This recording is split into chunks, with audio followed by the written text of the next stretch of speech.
Hey, what's up, everybody? Welcome back to my channel. My name is Paul, the Canadian Snowman, here for Egypt. Egypt is next up on Geography Now, and a country that I have heard of, and a country that I do know.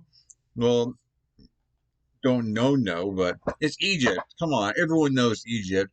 You know, the giant pyramids, the Sphinx, pharaohs, you know, Egypt has got some friggin' amazing history. Like I'm sure I'll end up doing like a series on Egypt when it comes with the pharaohs and stuff sometime down the line. But who was that? I'm trying to think of the other awesome leader of Egypt. The lady, the woman. It's on the tip of my tongue and I can't figure it out. Anyways, on to Egypt, guys. Desert, and they got a lot of cool history. And yeah, let's jump into it. Before we do, please hit like and subscribe, guys. Please and thank you. And I'm really excited about this one. Really excited. Got some cool information. I'm guessing this guy is an Egyptian. Hey guys, meet my friend Mohab. Oh, hey everyone. He's a real Egyptian. Yes, tell I us, did it. Mohab. Egypt, there's a lot more than just pyramids and mummies and stuff. Oh, are you kidding me? Come on. There's the Biblioteca Alexandrina, Sharm el-Sheikh, Luxor, Aswan, the Opera House. Intro first. It's time to learn geography. Now! Hey everybody, I'm your host Barbie. We have reached Egypt. From movies to toys to fashion magazines, the world has been saturated with iconic images of what it perceives Egypt to be for years. But with the help of my friend Mohab, we're gonna jump in and see what's really going on, aren't we? Yeah, that's the plan. That's the plan. Awesome. I don't really have to even say that much. Egypt has played such a powerfully historical role on the planet that it's almost difficult to say anything that hasn't been already covered trillions of times before, but I'll try. First of all, Egypt is located in the northeast corner of Africa, connecting to Asia by a land bridge formed by the Sinai Peninsula on both the Red Sea and the Aqaba Gulf, classifying Egypt as a transcontinental country and technically the only Eurafrasian country, yes, that's actually a word, in the world if you really want to get into geopolitical semantics. Cool. Also, keep in mind they operate the Suez Canal, which links the Mediterranean to the Indian Ocean via the Red Sea, which is like a big deal in terms of global economics. Egypt borders Libya to the west and Sudan to the south, sharing a tri-point border at the Hassanain Plateau. Egypt is divided into 27 governorates, most of which are cradled around the Nile River Delta, with Cairo being the capital, the largest city in the entire Arab world. All the way in the south, Egypt has a little bit of a land dispute with Sudan over the Halayb Triangle, which covers the Alba National Park as well as the Egyptian-administered town of Halayb. This place is de facto run by Egypt. This, of course, leaves the Biltawil trapezoid, which neither side claims or really cares about. So this guy came in, planted a flag, and called it his own kingdom so that his daughter could be officially a princess. In addition to disputes, Saudi Arabia also lays claim to the Tiran and Sanafir Islands off. Is that really a thing? Like some dude just went there, put a flag, and said, "This is my nation, so my daughter's princess." That seemed pretty weird. Like, really, dude? Come on, that's not true. Officially a princess. In addition to disputes, Saudi Arabia also lays claim to the Tiran and Sanafir Islands off the coast in the Red Sea. About 99% of the entire country lives on only 5.5% of the land, most heavily concentrated around the Nile River Delta. Wow. I mean, it's not that hard to understand why. Yeah, right. Woo! Water is good! Now, of course, we all know about the overexploited tourist traps, the pyramids, the Sphinx, the necropoli, Luxor, Memphis. Even the sunken city of Herculaneum is gaining a ton of diver tourists. However, head off the beaten trail and you'll find a vast realm of ridiculous treasure troves. Few roads will take you inland to the incredibly sparsely populated New Valley and Matruh governorates that lie western in the desert of Egypt. The largest inland highway will take you all the way from the Siwa Oasis to the incredibly remote potato and wheat crop discs of Al Wahet and Al Ain. Now, if you can make it through, check out places like Muzawaka Tombs, one of the only places in the world where you can actually touch real ancient mummies. And if you really want to play a real-life desert I Spy game, see if you can find the various Samir Lama memorials, the Abu Balas shattered water pots, and the abandoned World War II trucks and abandoned landing strip. And those are just the man-made sites. We haven't even covered the landscape yet, but now we will. That is crazy, man. If you get a good look at northern Africa, you'll notice that it's so much more than just sand. Oh yeah, there's an entire playground of eroded rocks, plateaus, and mountains that give you clues as to what the place used to look like, primarily when it was covered in grazelands thousands of years ago before desertification came in. I mean, Wadi al-Hitan Valley has fossilized whale bones, for crying out loud. Whale bones! Yes. Cute. Just you wait till my country comes up. That's good. Whale bones? Dang, that's like... I mean, I still people about dinosaurs, but it's still like... It's kind of crazy to think that it's back then, it was water. There was water everywhere, but obviously it was because, when the... Never mind. Anyways. First of all, the country lies on the incredibly arid western, Saharan, and Libyan deserts of northern Africa, primarily made up of sand dunes that can go over 30 meters high and rocky plateaus with the occasional oases planted in conveniently remote areas. With the exception of Sinai Peninsula, where it actually...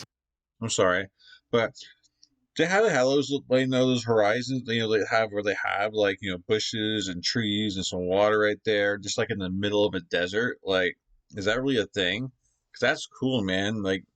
Kind of like pit stops, I guess, to get some water. Yeah, like that. That's beautiful, man. Is that year round? Could you guys just build a house up here or something? I don't know. 'Cause now you got fresh water there, then why not? Or maybe fish in there. I don't know. Oases planted in conveniently remote areas. With the exception of Sinai Peninsula, where it actually sometimes snows in mountains, on average only, about an inch of precipitation falls a year. Yeah, which is actually a lot better than some other places. Woohoo! Driest place on earth. What up, Egypt? You ain't got nothing on me. But I do. These deserts contain rich geological gems. Head inland and you'll find the Al Farafra White Desert with strange eroded calcium rock formations caused by winds and dust storms. You'll also find extinct volcano calderas and dried up wadis. Which, by the way, terminology lesson. A wadi is a valley, ravine, or channel that is dry except in the rainy season when they typically amass bodies of water that eventually dry up. Egypt is currently the world's most heavily mined country, with over 20 million active mines. That's like 1 mine for every 4.2 people in the whole country. Otherwise, the most distinguishable feature of Egypt would have to be the famous Nile River. Oh, the Nile River. Yeah. It's the longest in the world at over 6,600 kilometers that flows north, draining into the Mediterranean. Yeah, the Nile provides Egypt with a unique feature that not many North African countries have: freshwater irrigation. Which, in return, has made Egypt the world's largest date and artichoke producer. Really? Wow. Okay. Wow. In the south of the Nile, Yeah. you reach Lake Nasser, a reservoir that was created by one of the largest dams in the world, constructed in 1971 to control the floodings. Without the Nile, Egypt would look nothing like it does today. It's doubtful that they would have had the flourishing population and culture built up over millennia. But they do have it, and we'll talk about it now. Yep. I just want to say that guy, the Egyptian dude, seems like such a nice dude. Man, are all Egyptians like that? You guys super nice, man? That guy just seems like just a cool dude.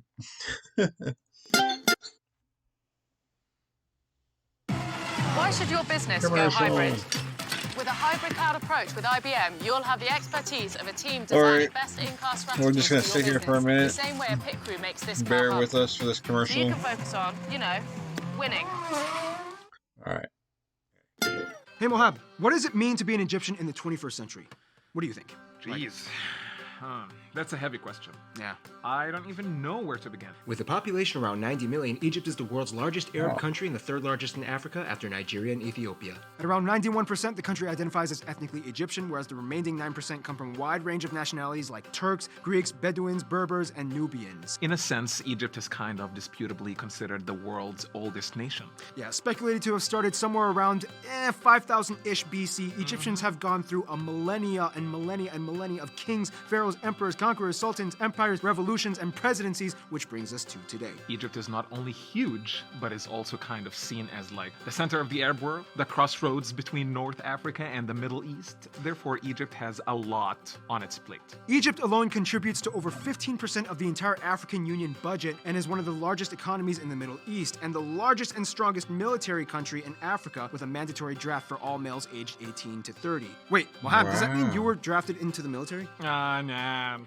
I don't know. I think I was too cute or something. I mean, I was drafted and then I was exempt.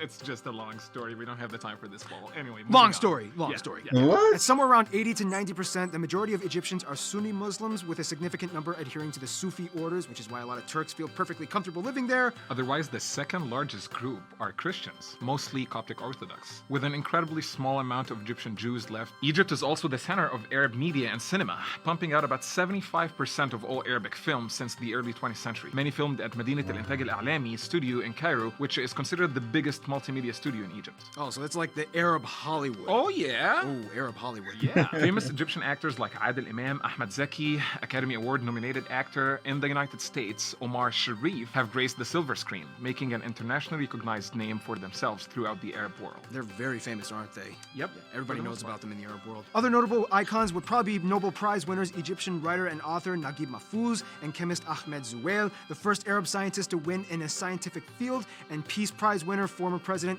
Anwar Sadat. And generally, Egyptians are kind of known as being kind of like the most athletic in the Arab world, typically competing better than their cousins in the Olympics. Careful, buddy. I don't like where this is going. And have probably the most prominent soccer team as well. Oh, you did not just go there.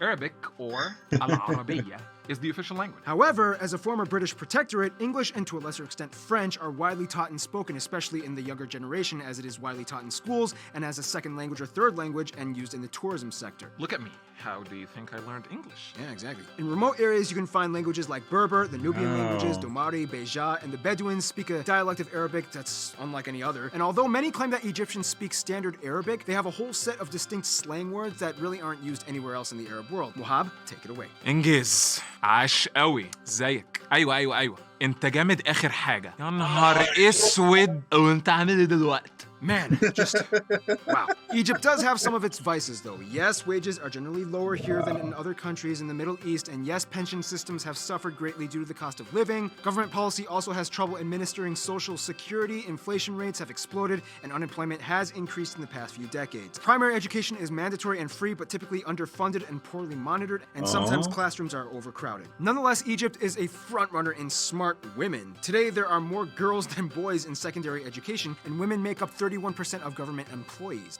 And this is the part where we have to talk about the revolution. Good job, Wahab, can you women. summarize this? Because, you do it. You're the expert. On February 11, 2011, Vice President Omar Suleiman announced that Mubarak would resign as president, turning power over to the Supreme Council of the Armed Forces. The Muslim Brotherhood took power in Egypt through a series of popular elections, with Egyptians electing Islamist Mohammed Morsi. However, Morsi's government encountered fierce opposition from secularists and members of the military, and mass protests broke out against his rule in June 2013. Morsi was deposed by a coup d'etat led by the Minister of Defense, General Abdel Fattah Sisi, who became a hero figure in the eyes of many Egyptians and was eventually elected president himself in 2014 election. According to the Egyptian government, Sisi was elected with 97% of the vote, and he is the current president of Egypt. Awesome. Couldn't have said it better Wow. myself.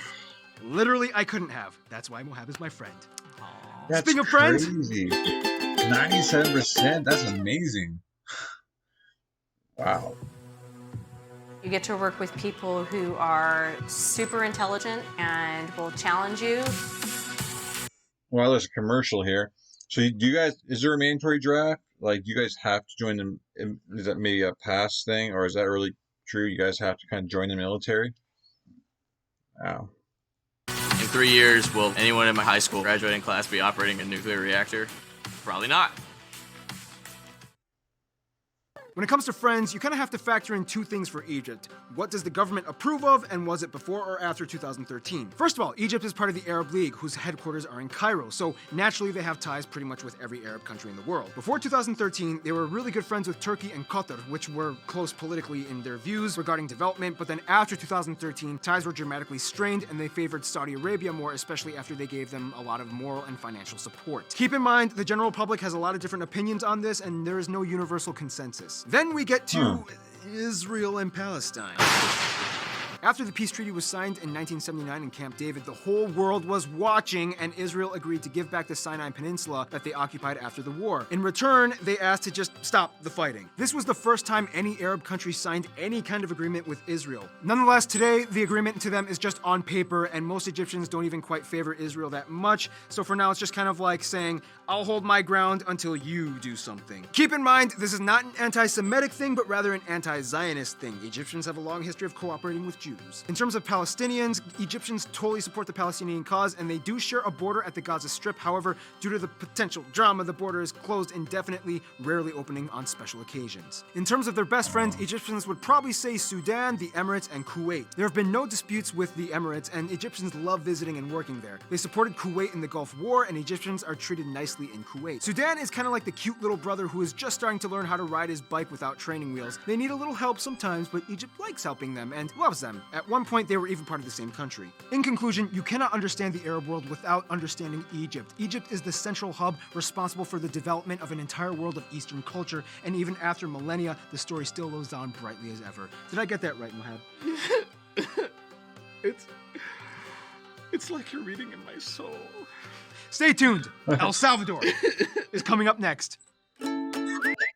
All right. Well, I have to say this. The politics is very confusing. I'm sorry. I guess we went with the Friends and then like before 2013. So I'm not really sure how that works. And then like, I guess maybe it depends on who you ask in Egypt.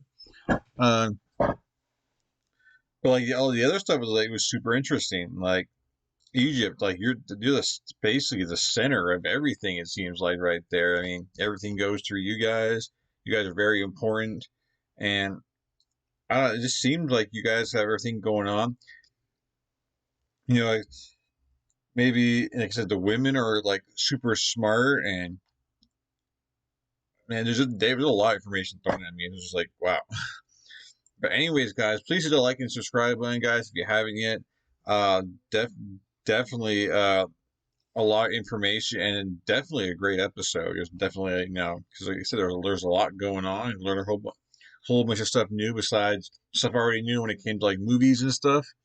But anyways, guys, I'll catch you guys in future videos. Then another cool video. And what's next? I don't even know what country did they say was next?